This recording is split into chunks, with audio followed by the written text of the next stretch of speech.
नमस्कार, मी भाग्यश्री पाठक. मार्केट आणि मी हा सोप्या मराठीतून शेअर मार्केट समजावून सांगण्याचा माझा एक उपक्रम आहे.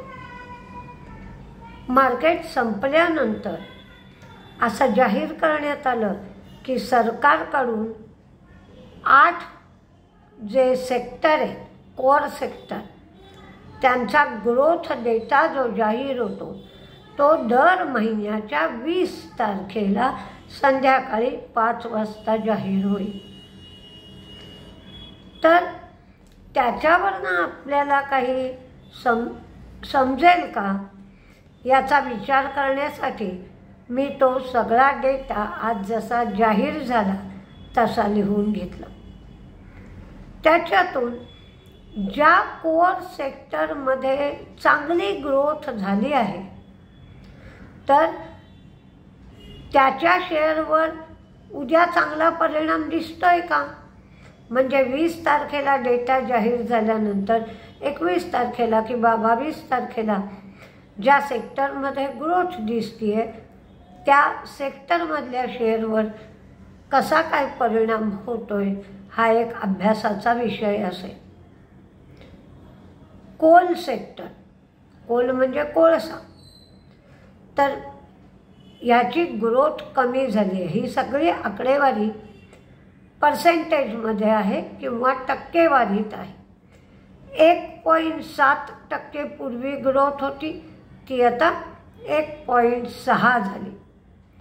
रिफायनरीची ग्रोथ कमी झाली, 0.8% होती, ती 0.2% झाली.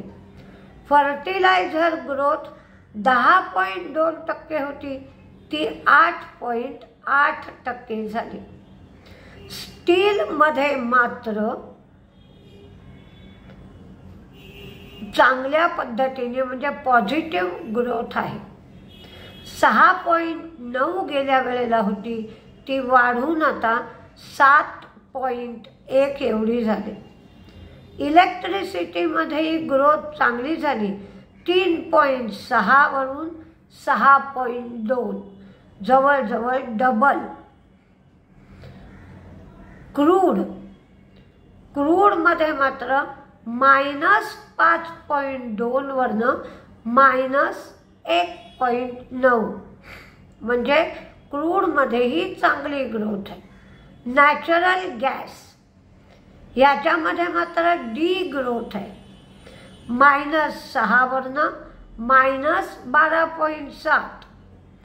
आणि सिमेंटमध्येही चांगली ग्रोथ आहे, 10.8 वरनं 11.6. म्हणजे सिमेंट, क्रूड, इलेक्ट्रिसिटी आणि steel, cement, crude, electricity, steel या 4 सेक्टरमध्ये चांगली ग्रोथ दिसते. तर मग उद्याच्या मार्केटमध्ये या सेक्टरच्या शेअरवर काही परिणाम दिसतोय का हे आपण बघूया. असं दर महिन्याच्या 20 तारखेला येईल असं चॅनलवर दिसलं तर ते मी ग्रोथचे आकडे लिहून घेतले आणि तुम्हाला सांगितले. मुथूट फायनान्सने 26 रुपये डिव्हिडंड दिला आणि त्यांची बॉरोईंग लिमिट जी होती ती 2 लाख कोटीपर्यंत केली. अमोनियम नायट्रेट उत्पादनासाठी पूर्वी 5 वर्षासाठी लायसन्स दिलं जात होतं, आता ही मुदत 10 वर्ष केली.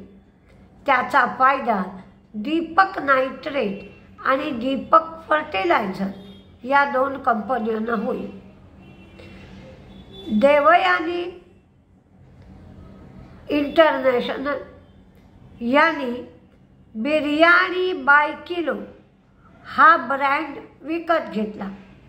त्यांच्याकडे KFC, Pizza Hut, Costa coffee हे ब्रँड आधी आहेतच आणि आता हा 4था ब्रँड त्यांनी घेतला, तर आज हा शेअर तेजीत होता. टाटा एलेक्सीनी आता 2 डिव्हिजन केले आहेत, एक एरोस्पेस आणि एक डिफेन्स, अशा 2 क्षेत्रामध्ये आता ते काम करणार आहे। हे समजल्यानंतर आणि 75 रुपये डिव्हिडंड आणि खूप टाटा एलेक्सीमध्ये शॉर्ट्स होते, या तिन्ही कारणामुळे आज टाटा एलेक्सीचा शेअर तेजीत होता। आता भारती एअरटेलचे ग्राहक 16.86 लाख एवढे झाले, जानेवारीतली ही संख्या आहे। ते ग्राहक वाढले। रिलायन्स जिओचे पण 6.86 लाख एवढे ग्राहक वाढले, पण व्होडाफोनचे मात्र 13.38 लाख ग्राहक व्होडाफोनने गमावले। गेल त्यांच्या पाईपलाईनमधून गॅस सप्लाय करते, तर सगळीकडची कॉस्ट वाढली असल्यामुळे गेलने असा प्रस्ताव मांडला आहे की आम्हाला 18 ते 20% वाढ मिळावी, आणि जर ही वाढ ॲक्सेप्ट झाली तर गेलचा फायदा होईल, म्हणून आज शेअर वाढत होता। जीएनए ॲक्सेल्सचं प्रॉफिट वाढलं, रेव्हेन्यू वाढलं, मार्जिनही वाढलं। संधार टेक्नॉलॉजीच्या बंगलोर प्रॉपर्टी ते 61 कोटीमध्ये विकणार आहेत। चीनचा प्राईम लेंडिंग रेट 1 वर्षासाठी 3.1%, तर 5 वर्षासाठी 3.6% असा ठरला। इंटेलेक्ट डिझाइन एरिना हे यांनी त्यांना मल्टी इयर आणि $multi-million याचं कॉन्ट्रॅक्ट डिजिटल ट्रान्सफॉर्मेशनसाठी मिळालं। तर या कॉन्ट्रॅक्टमुळे इंटेलेक्ट डिझाइन एरिनाचा शेअरही आज वाढला। हे UK मधल्या एका बँकेकडून त्यांना हे कॉन्ट्रॅक्ट मिळालं आहे। आज मार्केट चांगलंच तेजीत होतं। त्याला आणखीन एक कारण झालं की रुपया मजबूत होतो आहे आणि त्या विरोधात डॉलर घसरतो आहे, त्यामुळे फॉरेन इन्व्हेस्टर्सची भारतात खरेदी चालू आहे। हे एक मार्केटच्या तेजीचं कारण आहे।